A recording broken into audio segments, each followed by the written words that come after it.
First world war जारी था। Christmas की वजह से युद्ध विराम का ऐलान किया गया। 24 दिसंबर की शाम ब्रिटिश सैनिक हथियारों की जगह हाथ में फुटबॉल लेकर बाहर निकले। इसके बाद जर्मन सैनिक भी आ गए। दोनों देशों के सैनिकों में शानदार मैच हुआ। कैरोल गाते हुए उन्होंने एक दूसरे को गिफ्ट दिए और वॉर जोन्स में कैंडल्स जलाई। लेकिन जैसे ही ये बात अधिकारियों को पता चली तो उन्होंने निर्देश देते हुए कहा कि जंग में भाईचारा नहीं दिखाना है। इस किस्से का जिक्र जर्मन सैनिक लेफ्टिनेंट कार्ड जेमिश ने अपनी डायरी में किया था। इस घटना के बाद से ही फिर कभी फर्स्ट वर्ल्ड वॉर के दौरान युद्ध विराम नहीं हुआ। आज भास्कर एक्सप्लेनर में जानेंगे फर्स्ट वर्ल्ड वॉर से जुड़ी उन कहानियों को जिसने पूरी दुनिया को जंग में ला खड़ा किया।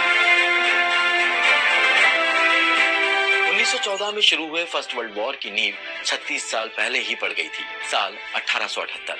राजशाही के उस दौर में सर्बिया, बोस्निया, रोमानिया और बुल्गारिया पर ऑटोमन राज का शासन था, जिन्हें बाल्कन देश भी कहा जाता था।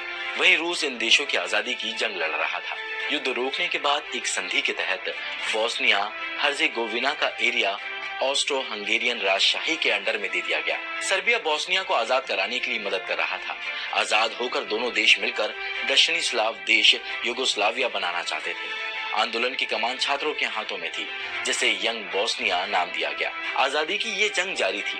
इस बीच ऑस्ट्रिया के Prince arc Duke Franz Ferdinand और उनकी पत्नी की गोली मारकर हत्या कर दी गई, जिसके बाद से ही फर्स्ट वर्ल्ड वॉर की शुरुआत हुई। फर्डिनेंड ऑस्ट्रो हंगेरियन सिंहासन के होने वाले राजा थे। 28 जून 2014 को दोनों की शादी की 14वीं सालगिरह थी। इस मौके पर वो अपनी पत्नी सोफी के साथ बोस्निया की राजधानी साराजेवा के दौरे पर निकले थे। उस दिन उनकी हत्या की पूरी प्लानिंग थी। रास्ते में उन पर अटैक हुए, पर वो बच निकले, लेकिन आम लोग इसमें घायल हो गए। प्रिंस ने अपना काफिला नहीं रोका। वो साराजेवा के टाउन हॉल पहुंचे। इसके बाद वो घायल हुए लोगों से मिलने के लिए अस्पताल के लिए निकल पड़े। तभी उन पर 19 साल के गैव्रिलो प्रिंसिप नाम के लड़के ने फायरिंग शुरू कर दी। इसमें उनकी और पत्नी दोनों की मौत हुई।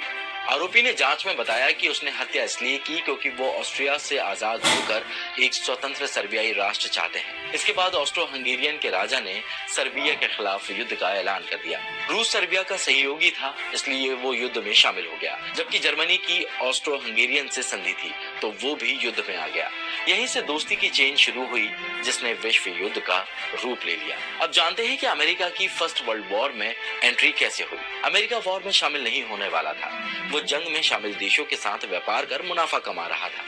1917 में जर्मनी ने प्लानिंग की कि अगर वो ब्रिटेन और उसका साथ देने वाले देशों को रसद पहुंचा रहे जहाजों पर हमला करेगा तो ब्रिटेन 6 महीने के अंदर ही घुटने टेक देगा। जिसके बाद जर्मनी ने अमेरिका के कई जहाजों पर हमला किया। इससे अमेरिका को काफी नुकसान का सामना करना पड़ा। इस बीच जर्मन विदेश मंत्री रहे आर्थर जिमरमैन ने मैक्सिको जर्मन राजदूत ने एक पत्र लिखा था। उसमें लिखा गया था, चलो मिलकर युद्ध करते हैं, चलो मिलकर शांति स्थापित करते हैं। मगर ये पत्र अमेरिका तक पहुंच चुका था और अमेरिका ने जर्मन के खिलाफ मैक्सिको अमेरिका के खिलाफ जंग छोड़ता है, तो इसने जर्मन के खिलाफ जंग शुरू कर दी थी। वुडरो विल्सन ने अमेरिकी संसद में जर्मनी के खिलाफ युद्ध का ऐलान कर दिया। एक वक्त ऐसा भी आया जब फ्रांस ने अपनी राजधानी पेरिस को बचाने के लिए नकली पेरिस ही बना डाला। जर्मनी पेरिस पर हवाई हमले कर रहा था। पेरिस को सुरक्षित रखने के लिए इलेक्ट्रिकल इंजीनियर रहे फर्नांड जैकोपोजी ने नकली पेरिस बनाने का आइडिया दिया। इस पर 1918 में काम भी शुरू हुआ, लेकिन उससे पहले ही फर्स्ट वर्ल्ड वॉर रोकने की घोषणा हो चुकी थी। फर्स्ट वर्ल्ड वॉर में करीब 2 करोड़ लोगों की जानें गई, जिसके बाद 11 नवंबर 1918 को इस वॉर को रोक दिया गया।